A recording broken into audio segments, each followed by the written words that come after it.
Mag-aaklas na nga ba ngayon mga sangkay ang mga sundalo laban kay Pangulong Bongbong Marcos?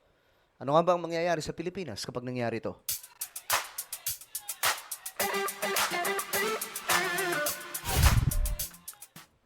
Hello, what's up guys? This is me, I'm back for another vlog. At ayun, pag-uusapan po natin mga sangkay ito nga nangyayari sa Pilipinas dahil po sa isang opisyal ng Philippine Army na nag-withdraw umano ng support.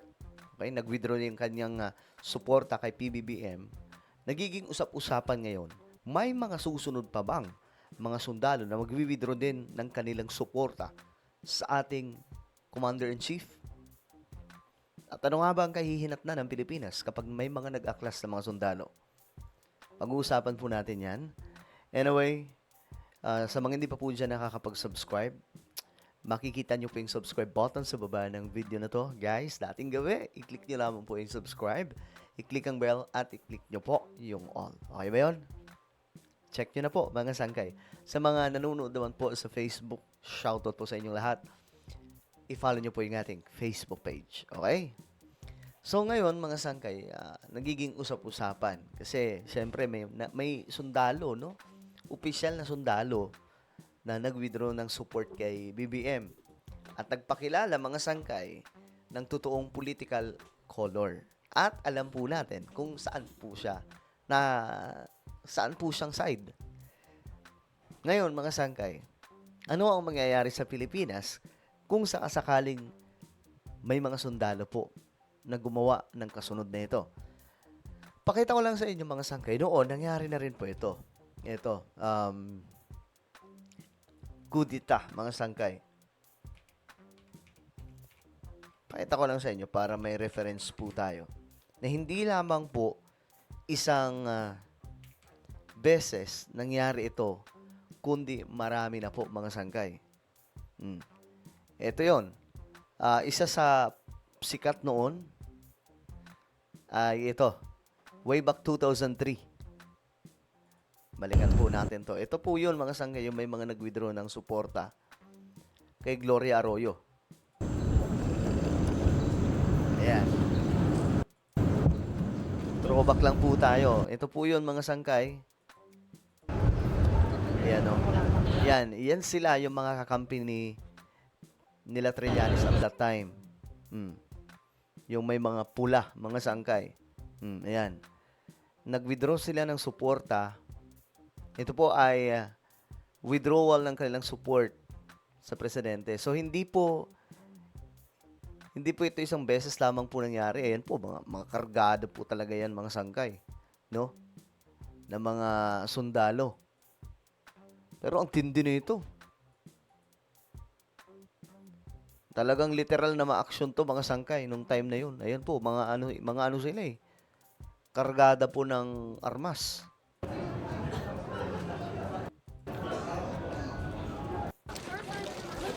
Yan, ito po sila. Ito po yung mga ibang opisyal, mga sangkay.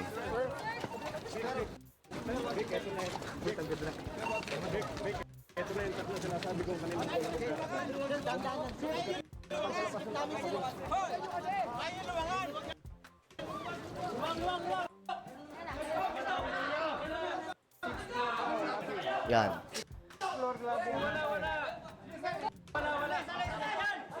Pinagbabawalan po yung media noon na pumasok mga sangkay doon sa ano. Tsaka ano to, talagang ayan mga sangkay, ayan po sila Trillanes.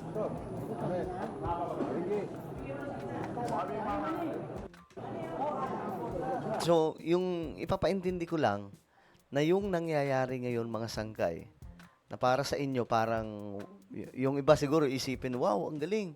Na tila akala nila first time na nangyari. Hindi po. Wala pa po dyan sa kalingkingan sa mga naganap noong una mga sangkay na mga ginawang pag-aaklas ng mga sundalo. Ayan po sila Trillanes at that time. Mga sangkay. So, hindi po siya bago, pero mas malala po ang ginawa noon kaysa sa ngayon. Okay? Kasi noon talaga lumabas itong mga sangkay sa kanilang mga mga lungga, bumaba. Hmm? Pangalan ng mga magigiting na sundalong ito, nais muna naming iparating sa sambayang Pilipino na kami hindi mga terorista. Kami mga sundalong tumayo, nanindigan, at nagsabi lamang ng katotohanan. Kasyon. We have 70 officers here na gusto iparating din yung mga hinaing nila. Uy. Sir, sa gitna lang, sir. I'm Captain Mastrigambo. Ito ngayon, kayo, Mga media will capsulize everything about Okay. So, yan po yung naganap noon, mga sangkay. Ngayon, yung, kung mangyayari man ito ulit, hindi kasing laki na ito, mga sangkay. At hindi po kasing lala. Kumbaga nakukontrol eh. No, pero ngayon, mga sangkay, what if lang? Anong mangyayari dyan, mga sangkay? Kung just in case meron pa mga sundalong susunod na gagawa nito. Ito mayroon pong komento itong si Attorney Falsis, no? Tingnan po natin. Sabi niya dito, tandaan nyo mga AFP and PNP na nagbabalak mag-withdraw ng support. Kuha nyo man ang suporta ng mga DDS pero hanggang online lang sila. Mas madami kami na totoong tao na hindi susuporta sa pagpapatalsik kay BBM para lang umupo si Sara Duterte. Ito po yung kumbaga ito po yung reaction niya, mga sangkay. Kasi ewan ko, siguro natutunogan niya na mayroong papong iba na gagawa nito na magwi-withdraw ng kanilang support sa Commander-in-Chief. At syempre, alam niyo naman po, si BBM ang Commander-in-Chief. At magpapakita ng kanilang totoong kulay kung kanino sila para iuupo si Vice President Sara Duterte. So, anong mangyayari dyan? Of course, magiging magulong Pilipinas. Yan yung unang-unang mangyayari. Second, babagsak ang ekonomiya. Bakit? Mag-aalisan po. O sige, yung pangalawa, mga sangkay, marami pong mag-aalisan ng mga negosyante sa Pilipinas. Magulo eh. Mga investor, hindi na po papasok sa Pilipinas. Dito na papasok ang ikatlo, babagsak ang ekonomiya lalo. Pang-apat, tataas ang inflation, tataas ang mga bilihin, mga sangkay. Gusto ba natin mangyari yan? Kung sakasakali na malakas ang puwersa ng mga sundalo. Kasi, para po sa inyong kaalaman, para po maging matagumpay ang tinatawag na people power, kailangan nila kunin ang suporta ng mga sundalo at mga pulis.